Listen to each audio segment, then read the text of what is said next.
Linda Kebab est mon invitée aujourd'hui. Bonjour Linda. Bonjour. Vous êtes déléguée nationale unité SGP, police force ouvrière. Vous connaissiez Maggie, j'imagine.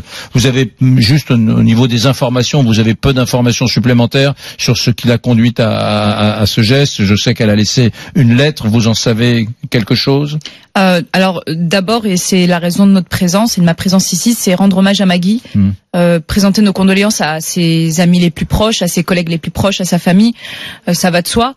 Quant au fait, très honnêtement, je me prononcerai pas parce que déjà il y a une enquête et puis par respect pour Maggie et ses proches, notamment Guillaume Lebeau que j'ai eu au téléphone il y a quelques heures, qui est totalement effondré. C'est pas l'instant de la polémique. On peut être en colère, on peut être triste. Moi, je suis pas là pour juger des faits. Je suis pas là pour. Je ne suis ni l'enquêtrice ni le procureur. Il nous faut avant tout respecter le combat de Maggie et l'image que l'on garde d'elle, c'est celui d'une battante, d'une lanceuse d'alerte qui a fait bouger les lignes dans la police et qui a aussi ouvert la voie à beaucoup d'entre nous. J'ai aussi beaucoup été inspirée d'elle et en ça, il faut lui rendre hommage. C'est certain. Aujourd'hui, on est plutôt à l'instant de l'émotion dans les rangs policiers, plus qu'à celui de la polémique ou de la raison. Et puis dire que souvent, on n'a pas connaissance des raisons qui poussent un policier à mettre fin à ses jours. Oui, en effet, il y a un taux de suicide qui est bien plus important dans la police. Pourquoi? Parce que nous avons une arme au quotidien et que oui, si vie privée et vie professionnelle pour un policier sont intimement liées, puisque les policiers le sont vraiment dans la chair et dans les tripes. On est policier 24 heures sur 24 et tout ce qui a un impact sur notre vie professionnelle, on aura forcément un sur notre vie privée. Linda Kebab, c'est important, ça j'ignorais. Vous êtes vous avez un mandat, vous êtes délégué national, unité SGP police force ouvrière, vous avez le droit d'être là, mais un simple adhérent de votre syndicat qui est policier à Clermont-Ferrand, lui, il peut pas venir. Et en fait, c'est oui, non, totalement incohérent et inhumain parce que justement, on a nous le droit de nous affranchir de notre devoir de réserve et malgré tout, un mandat syndical ne nous immunise pas puisque certains d'entre nous, et encore il y a quelques semaines, des délégués syndicaux, des cadres de notre organisation syndicale se sont retrouvés à l'IGPN avec des motifs fallacieux. Alors je n'ose imaginer ceux qui n'ont pas de mandat syndicaux. Il y a une pression sur les lanceurs d'alerte et des personnes aussi courageux qu'a pu l'être et que l'est toujours Maggie parce que pour nous elle reste un membre à part entière. Il y a cette pression du devoir de réserve alors que le devoir de réserve c'est juste sortir de sa neutralité, c'est manquer à son rôle par diffamation envers l'institution.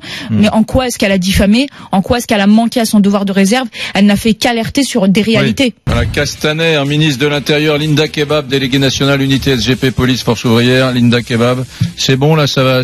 Ce qui a été mis sur la table aujourd'hui par cette nouvelle équipe, par ce ministre, vous satisfait au niveau des moyens? Ouais, bien sûr que non. Enfin, il y a trois choses. La première, c'est quand on entend, quel que soit l'élu ou le nommé politique, quand même c'est le ministre, dire j'ai entendu, j'ai écouté. Enfin, en attendant, ce sont des personnes, notamment Maggie, qui étaient entendues, écoutées, et pourtant elle avait une enquête IGPN.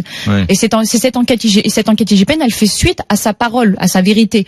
Donc on peut pas d'un côté dire qu'on l'a entendu, et de l'autre côté lui reprocher d'avoir parlé. Premièrement, deuxièmement, les budgets, ok, mais le problème des budgets, c'est aussi comment est-ce qu'ils sont dispatchés. Où est l'humain au milieu de tout ça? Parce qu'au final, il n'y a pas de remise en question de la hiérarchie, il n'y a pas de remise en question du management, il n'y a pas de remise en question de la gestion des effectifs sur le terrain. C'est ceux contre lesquels on est en train de se battre en ce moment. Je vais vous donner un exemple tout bête. Très récemment, il y a eu une prime de cohésion, donc c'est dans le programme de mobilisation contre le suicide version 2018, qui est en réalité vide de sens. Il y a 1 million qui ont été débloqués pour les services et on leur a demandé, vous en faites une utilisation avec les effectifs, vous les sollicitez là-dessus.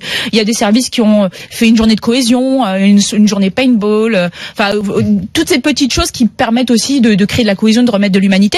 Et puis on a quand même par exemple des chefs de service, par exemple 2 commandants dans des CRS du sud-ouest de la France qui n'ont même pas donné suite, qui n'ont même pas pris les primes. Alors je vous parle même pas des chefs de service qui ont pris l'argent et qui se sont décidés d'aller repeindre les murs sans jamais solliciter l'avis des effectifs. Voilà où est le problème aujourd'hui. C'est pas qu'une affaire d'argent, c'est aussi ce qu'on en fait derrière.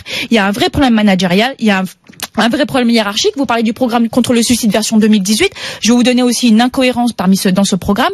Il demande, notamment dans le cas de collègues qui auraient eu pour lesquels il y aurait eu des tentatives de suicide, on demande aux chefs de service de rédiger régulièrement des rapports pour donner un petit peu l'état psychologique de l'effectif. Alors le chef de service est pas médecin. 2, on est en train de dire à longueur de temps que la hiérarchie y est souvent pour quelque chose, et on est en train de donner à des bourreaux le aussi d'enfoncer peut-être certains collègues. Elles sont là les incohérences. Il y avait le plan anti-suicide de 2015 qui malheureusement n'a pas abouti parce qu'on a connu les attentats de novembre 2015 qui lui remettait l'humain au centre. Ouais. Mais qu'est-ce qu'on en a fait? Rien, zéro. Pourquoi? Parce qu'on remettait l'humain au centre. Et les technocrates, ça leur plaît pas l'humain. Linda Kebab d'unité SGP Police Force Ouvrière. On en parle de l'appel au moment d'Halloween, là, il y a quelques semaines. L'appel sur les réseaux sociaux à la purge pour casser du flic. On en parle de ça. Ça a été, j'imagine, un truc qui a une résonance terrible au sein des forces de police. Voilà. Enfin, ça a une résonance, mais ça n'a rien à voir avec avec aujourd'hui la disparition de Maggie. On est dans deux choses qui diffèrent. On a évidemment cette société violente, on a cette jeunesse qui veut se faire du flic, on a ces caïds de cité, il faut dire les choses, ces voyous, cette racaille qui nous attaque, et puis ces policiers qui se retrouvent un peu entre le marteau et l'enclume, cette racaille qui les attaque de face et cette hiérarchie qui les attaque dans le dos, il faut dire les choses. Maggie, elle a dénoncé tout ça.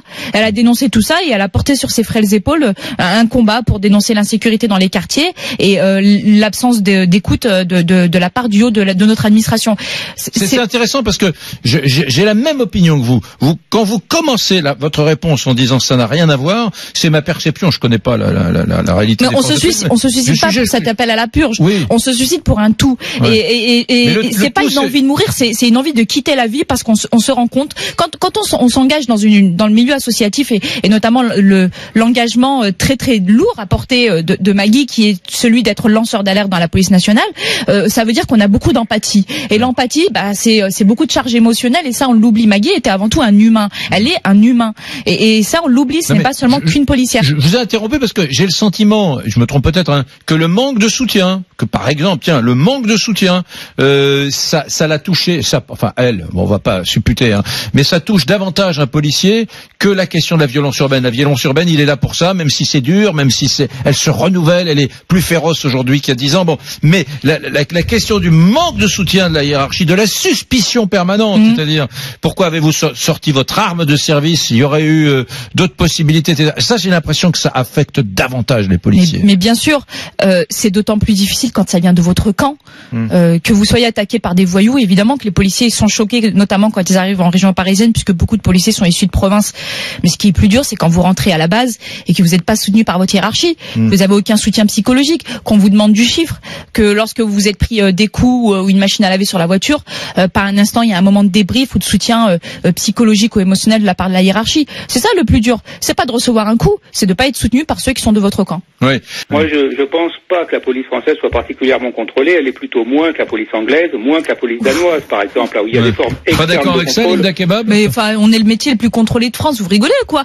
Moi, je vous invite à aller dans les locaux de l'IGPN qui ne désemplissent pas, où on lance des enquêtes aux collègues pour tout et n'importe quoi. Il y a même des enquêtes administratives parce que il y a encore quelques années, avant qu'il y ait l'autorisation de la barbe, vous allez trouver ça hallucinant, mais on avait des enquêtes administratives parce que les collègues s'étaient pas rasés depuis 3 jours. Enfin, vous vous rendez compte si au quotidien on vous dit mais vous avez mis des chaussettes blanches avec votre uniforme, vous êtes pas rasé depuis 3 jours, votre ceinture elle est pas coordonnée avec le reste de la tenue, dire donc vous nous avez pas dit que vous rentriez, enfin vous sur les zones que vous rentriez faire pipi à la base. Enfin, vous vous rendez compte du quotidien des policiers? C'est un contrôle constant, une incohérence, la suspicion constante. Peut-être qu'il n'y a pas des enquêtes judiciaires. Peut-être que c'est sur ça que vous vous basez pour estimer si oui ou non nous sommes contrôlés. Mais il y a les enquêtes administratives qui sont pas moins lourdes de conséquences puisqu'elles peuvent aller jusqu'à la révocation. De dire qu'on n'est pas un métier contrôlé, c'est faire une injure à tous ces collègues qui n'arrêtent pas de dénoncer justement la suspicion constante et le lancement d'enquêtes administratives à tout bout de champ contre lesquelles on passe notre temps à se battre et qui malheureusement parfois conduisent certains collègues au désespoir. Ouais. Linda Kebab. En fait, je vais m'arrêter là après ces mots. Ce qu'on entend là de la part de cet observateur sur un monde qu'il finalement ne connaît pas de l'intérieur, puisque lui-même dit si et si et si. En effet, je vous concède. En fait, c'est exactement ce contre quoi on se bat. C'est la méconnaissance qui se permet quand même le jugement.